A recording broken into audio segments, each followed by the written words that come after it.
जड़ों द्वारा प्रजनन। नए पौधे जड़ों द्वारा वृद्धि करते हैं।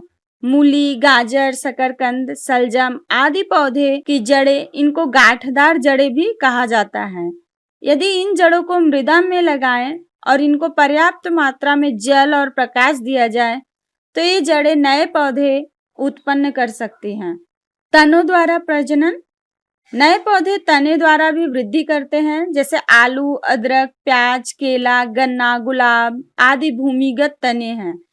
नए पौधे तब बाहर निकलते हैं जब इनको तने भूमि के नीचे चले जाते हैं। नए पौधे तब उगते हैं जब ये पौधे मृदा में लगाए जाते हैं।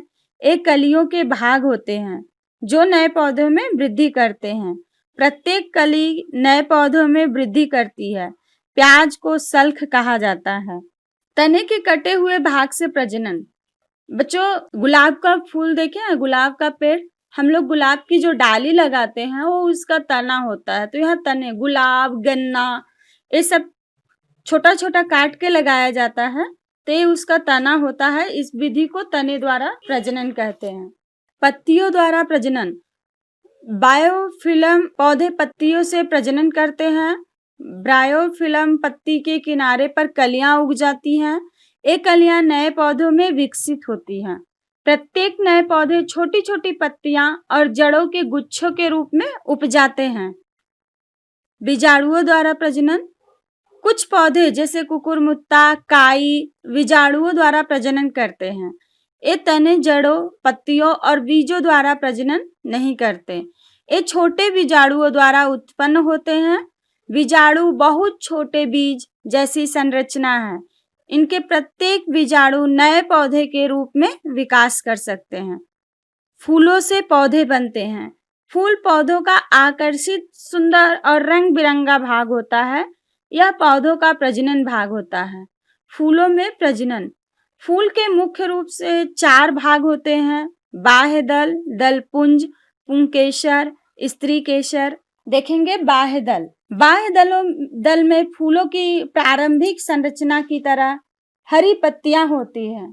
जब फूल कली के रूप में होता है तो बाह्य दल उसकी रक्षा करते हैं। 2 नंबर है बच्चों, दलपुंज। बाह्य दल से अगला दलपुंज होता है। ये विशेष सुगंध और भड़कीले रंग के होते हैं। एक कीड़े मकोड़ों को आकर्षित करते हैं। 3 नंबर है पुंकेसर। यदि हम दल हटाते हैं, हम तंतु देख सकते हैं। प्रत्येक पुंकेसर में पतली हरी डंठल होती है जिसे तंतु कहते हैं, जो सिर की तरह गोल थैले जैसा होता है, जिसे परागकोश कहते हैं। परागकोश में पीले रंग के चूर्ण पदार्थ होता है जिसे परागकण कहते हैं। पुंकेसर फूल का नर भाग होता है और परागकण इसके प्रजनन में भाग लेते हैं।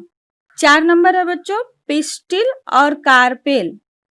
फूलों के मध्य एक बोतल के आकार की संरचना वाला भाग निकला होता है जिसे पिस्टिल या कार्पेल कहते हैं। यह फूलों का मादा भाग है।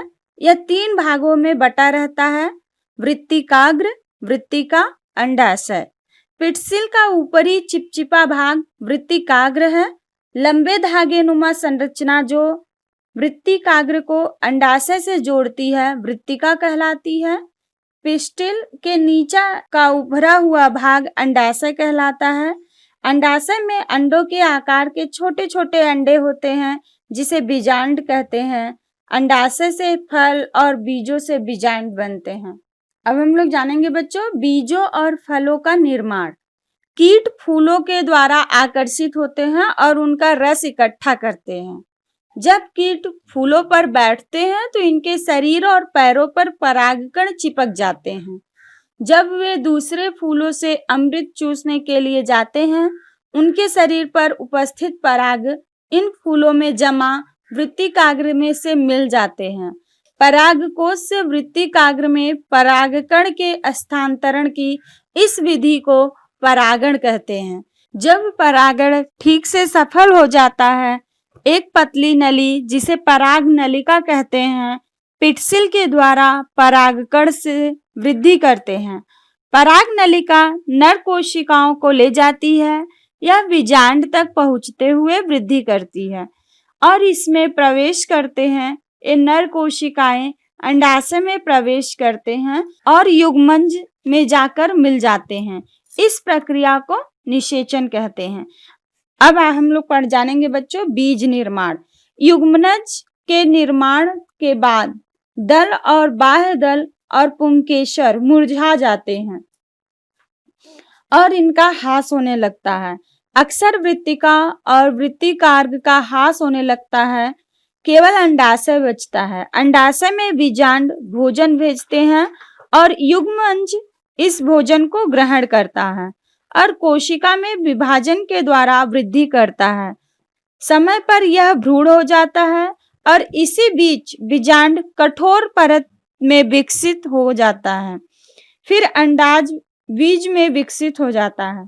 अब हम लोग जानेंगे बच्चों फलों का निर्माण। जैसे बीज बनते हैं, अंडाशय उनको महसूस करने लगता है और इस समय यह फल बन जाता है। इसलिए फल वास्तव में अंडाशय में विकसित होता है। हम लोग अब जानेंगे पौधों में भोजन। हम पौधों से भोजन प्राप्त करते हैं। विभिन्न पौधे भिन्न भिन्न मृदा, जलवायु और मौसम में उगते हैं। फसलें जैसे गेहूं, चना, सरसों, दालें जो सर्दी में उगाई जाती है उन्हें रबी फसल कहा जाता है और फसलें जैसे ज्वार जो गर्मी में उगते हैं उन्हें खरीफ फसल कहते हैं। फसलें जैसे चावल और जूट चिकनी मृदा में अच्छी तरह उगते हैं जो जल को सोखते हैं।